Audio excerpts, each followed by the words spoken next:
Hello all, welcome to CSAT Today, a free initiative by Mitras IAS.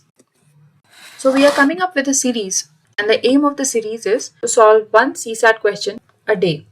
So हम एक CSAT question एक दिन में solve करेंगे and we aim to complete our preparation. Our aim is to first cover 5 years papers and then move on to covering 10 years papers. So total हम 10 years के paper cover करेंगे starting with RC. What is RC? RC is reading comprehension. And not to mention, but CSAT. What is CSAT? CSAT is Civil Services Aptitude Test. Okay. Further, we'll go over question wise. हम एक question एक दिन में solve करेंगे. 2022 के paper से शुरू करते हुए हम आगे बढ़ेंगे. RC PYQ a day, which is Reading Comprehension PYQ a day, Cons PYQ a day, and Reasoning PYQ a day. So ये सारे previous year questions हम solve करेंगे एक अपने अलग अलग सीरीज में. उसके बाद 1 month before your prelims exam, we aim at completing 2 complete previous year's paper.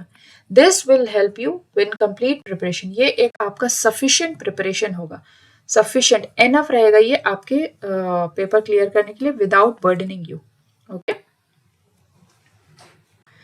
Now, what is RC a day? Reading comprehension a day. हम लोग रीडिंग और कॉम्प्रिहेंशन डेली प्रैक्टिस करेंगे. ओके ये आपके जीएस की रीडिंग एबिलिटीज को भी help करेगा. आप जीएस पढ़ते हो, जीएस में आपको नोट्स बनाने में हेल्प करेगा, पैसेजेस को बेटर कॉम्प्रिहेंड करने में हेल्प करेगा. ओके तो उस तरह से आप जीएस के लिए भी प्रिपेयर होगे इस सीरीज के साथ. Now let's understand about the paper. Paper हमारा 80 क्वेश्चंस रहेगा. 80 क्वेश्चंस in 120 minutes. Okay.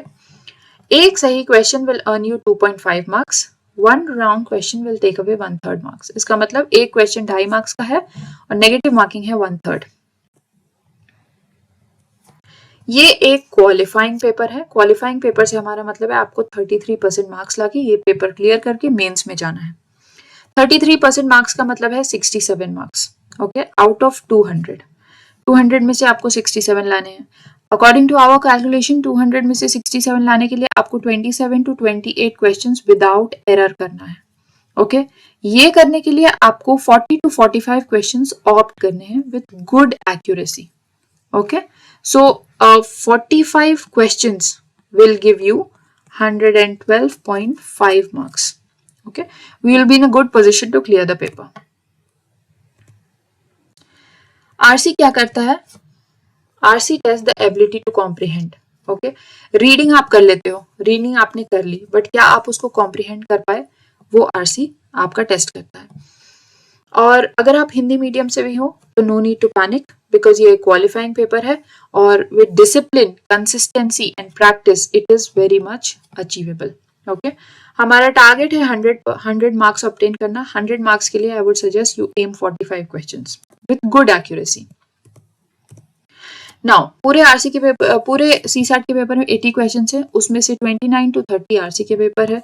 सो आप देख लीजिए करीब 35% या 40% पेपर का आरसी है. You can't ignore it. 2 तरह का पैसेज होता है, लॉन्ग पैसेज और शॉर्ट पैसेज. लॉन्ग पैसेज करीब 250 वर्ड्स का होता है, शॉर्ट पैसेज होता है 150 वर्ड का. लॉन्ग पैसेज से 1, 2 या 3 क्वेश्चन आते हैं, शॉर्ट पैसेज से 1 ही क्वेश्चन आता है. ओके ये पैसेजेस कहाँ से होते हैं? ये जीएस टॉपिक से होते हैं. Polity, environment, agriculture, sustainability, population, history, geography, science, anywhere. There is no special reading required to prepare for reading comprehension. Now skills to emphasise.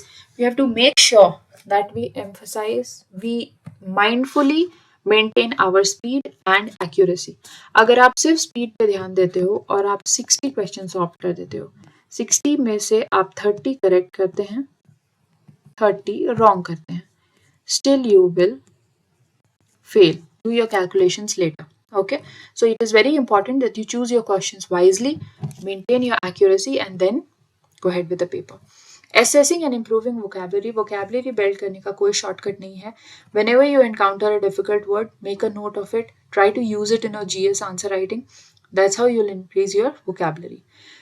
Read the passage carefully, okay, with underlining the keywords. Keywords अगर आपके underlined रहेंगे तो फिर आप वापस अगर revisit कर रहे हैं passage for some question, it is easy for you to locate. Now इस RCA से हमारा क्या है? We emphasize on all these skills: speed, accuracy, vocabulary and keywords. Keyword identification, ये सब में आपको हेल्प करेगा. Avoid relying skills to emphasise में बहुत इंपॉर्टेंट है कि avoid relying on previous knowledge. हो सकता है आपने एक टॉपिक सस्टेनेबिलिटी के बारे में बहुत पढ़ा है, आपने रिसर्च किया, आपने पेपर लिखा है, बट वो सारा नॉलेज आप सिर्फ पैसेज अंडरस्टैंड करने में हेल्प करेगा, आंसर राइटिंग में नहीं. क्योंकि क्वेश्चन ऑलवेज, ऑलवेज से हमारा मतलब है 100% ऑफ टाइम्स आंसर पूछता है, क्वेश्चन पूछता है answer according to the author of the passage. So we have to make sure कि हम वही चीज को ध्यान में रखें जो पैसेज में लिखा है. कई बार ऐसा होता है कि एक अंडरलाइन आइडिया होता है पैसेज का, उसको सपोर्ट करने के लिए ऑथर बहुत सारा डेटा प्रोवाइड करता है. ओके उस डेटा को हम लोग इग्नोर कर सकते हैं. ओके बिकॉज डेटा से अगर क्वेश्चन आता भी है तो आप डेटा को रिविजिट करके डेटा पिकअप कर सकते हैं, बट अंडरलाइंग आइडिया आपको रीडिंग के समय ही ध्यान देना है. नाउ वेरी इंपॉर्टेंट टिप, अगर आप एक डिफिकल्ट वर्ड एनकाउंटर कर रहे हैं पैसेज में, ठीक है, फर्स्ट ऑफ ऑल आप डिसाइड करिए कि is it a road block. ठीक है, अगर आप उसकी वजह से पैसेज समझ पा रहे हैं कि नहीं, या आप इग्नोर कर सकते हैं. ओके इग्नोर कर सकते हैं, वेल एंड गुड, बट अगर आप पैसेज उसकी वजह से नहीं समझ पा रहे हैं तो एक छोटी सी टिप है कि आप हिंदी वर्जन ऑफ क्वेश्चन में जाइए, वो वर्ड को पिकअप करके देखिए. But it is very important, ये पूरा प्रोसेस एक टाइम वेस्टिंग एक्सरसाइज नहीं बनना चाहिए, क्योंकि हमारे पास 120 मिनट्स हैं, हम उसमें 2 पैसेजेस नहीं रीड करने का अफोर्ड कर सकते हैं. Now read the question first. जब आपके पास रीड भी नहीं, I would say you just visit the question first. आप विजिट करिए क्वेश्चन को, क्वेश्चन का सिर्फ फर्स्ट लाइन देखिए कि क्या पूछ रहा है. Crux, assumption, underlying tone, inference, क्या पूछ रहा है क्वेश्चन. फिर आप पैसेज में जाके उसको रीड करिए. वो रीड करने से आपको पता रहेगा कि आप ढूंढ क्या रहे हैं, and which will help you understand the passage. आपको एम पता है पैसेज पढ़ने का, तो आप बेटर पढ़िएगा उसको. Now how to choose a question, approach to question. आप कैसे क्वेश्चन चूज करेंगे अपने लिए. Choose passages with direct answers. 2 तरह के पैसेजेस होते हैं, इसमें एक डायरेक्ट आंसर होता है, एक कई बार स्टेटमेंट्स दिए होते हैं, वो स्टेटमेंट में से 1 2 3 नीचे कोड होता है, which ones are correct, so 1 and 2 3 and 1. तो इस तरह से आपको चूज करना है. तो choose the ones with direct answer, जिसमें ABCD दिया है, आपको एक आंसर चूज करना है. Okay now there are passages with multiple question. जैसा मैंने बोला था, लॉन्ग पैसेजेस जो हैं जिसमें 2 या 3 क्वेश्चंस होते हैं, वो आप चूज करिए, तो उससे आप एक पैसेज पढ़िएगा and you have a chance of answering 3 questions.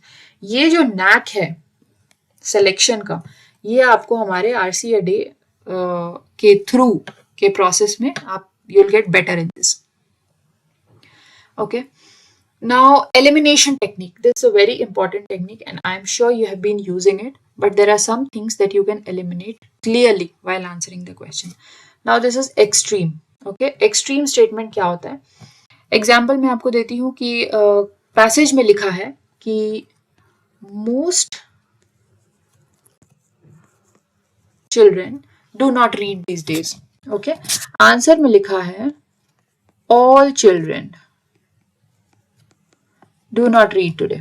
Okay so ये एक एक्सट्रीम ऑप्शन है. पैसेज में मोस्ट लिखा था, यहाँ ऑल लिखा है, तो ये एलिमिनेट हो जाएगा. अब यहाँ आपको अपने guards, you have to keep up your guards a little, because अगर पैसेज ही एक्सट्रीम के बारे में बात कर रहे हैं तो obviously it will be correct, but most of the times that's not the case. So these are some words that will help you identify the extreme answers. इसके अलावा कई बार ऐसा होता है कि पैसेज जो बोल रहा है और आंसर जो बोल रहा है, they are completely opposites. So in that case also you can eliminate that option.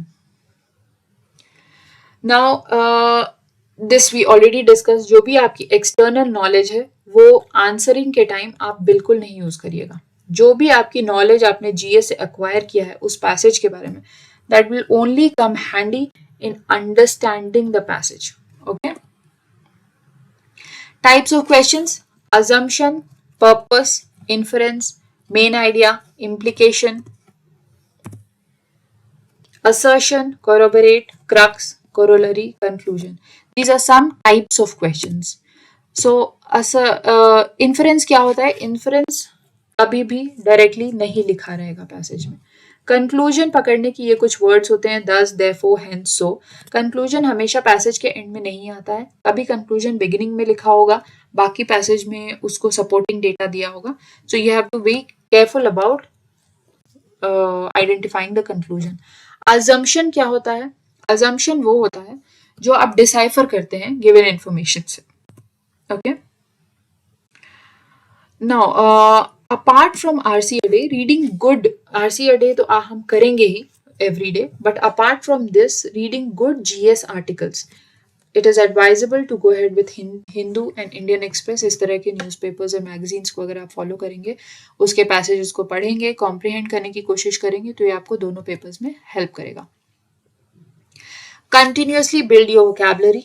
Okay, आपको वोकैबुलरी बिल्ड करते रहना है, करंट अफेयर्स से, डेली बुक से। You have to maintain a log as we say, कि आपने कौन कौन से वर्ड्स लर्न किए, उसको हम कोशिश करेंगे आंसर राइटिंग में, डेली में यूज करने की। ओके, और आप बहुत सारा वोकैबुलरी हमारे सीरीज के साथ भी लर्न करिए, क्योंकि एवरी आंसर के बाद हम डिस्कस करेंगे कि कौन कौन से इसमें डिफिकल्ट वर्ड्स है और उसके मीनिंग को डिस्कस करेंगे। Okay, now this we already discussed कि keep your knowledge aside while answering the questions. Okay, एक full concentration के साथ read बहुत जरूरी है with key details. Okay, manage time, आपके पास 120 minutes है, 80 questions हैं, टारगेट है 33%। ओके, इस हिसाब से आपको अपना टाइम मैनेज करना है। लर्न फ्रॉम योर मिस्टेक्स, जो भी आपने पहले RCA डे में, प्रैक्टिस एग्जामिनेशंस में और प्रीवियस अटेम्प्ट्स में जो मिस्टेक्स की हैं, उसको वापस हम लोग नहीं दोहराएंगे। Okay, maintain an error log, ये आपको लास्ट मोमेंट रिवीजन में बहुत हेल्प करेगा। So this was it. Thank you. Let's start CSAT a day with a reading comprehension question in our next video.